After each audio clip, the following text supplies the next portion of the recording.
Hello, my name is Colleen Cassady St. Clair. I'm a professor at the University of Alberta, and I've worked on this issue of elk-human conflict over the past 20 years. I've done that with wonderful support by several graduate students and collaborators that I have listed here. Probably everyone at the forum is aware that conflict with elk is increasing wherever elk populations are both abundant and mostly sedentary. This conflict occurs in many parts of Western North America, and it has two main contexts: agriculture and human safety. Solutions for this conflict have involved lethal management, exclusion fencing, and behavior-based management using deterrence and aversive conditioning, which is a longer-term form of hazing. My work has focused on these behavior-based tools. In Banff, we showed that human safety can be increased by repeatedly chasing elk with people or dogs to increase their wariness, which we measured with flight initiation distance. On a nearby fescue grassland, we showed that repeatedly chasing elk on horseback in the sensitive growing season can reduce the intensity of use by elk. The reactions of elk to aversive conditioning were highly variable among individuals, and it seems that the personality of a few bold individuals appears to cause conflict to increase rapidly when elk colonize new areas.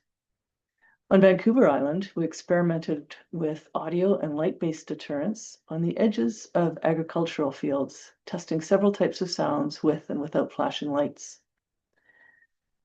The likelihood that elk would flee from these deterrents increased when lights were used and human shouting was the most aversive sound. Nonetheless, elk fled only 16% of the time.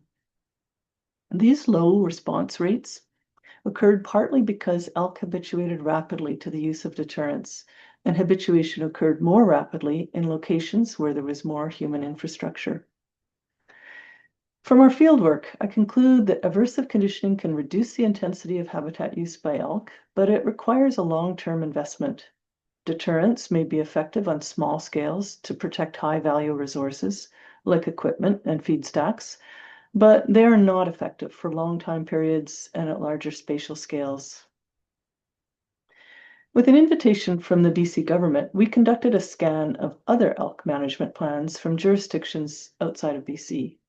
We found that these 4 tools were the most prevalent and recommended: antlerless harvest of cows and young animals, coordinated and high-intensity hazing, selective fencing, and compensation for damage to crops and equipment. As recommendations for supporting coexistence with elk and agricultural landscapes, I think it's important to recognize that agriculture provides massive nutritional benefits with effective protection from predators, such that elk populations will continue to expand in these circumstances far beyond social tolerance. I think that managing this problem requires a mix of limited lethal tools to complement behavior-based tools. Hunting might be unconventional and maximally fear-inducing, such as by hunting from tractors at night and targeting calves.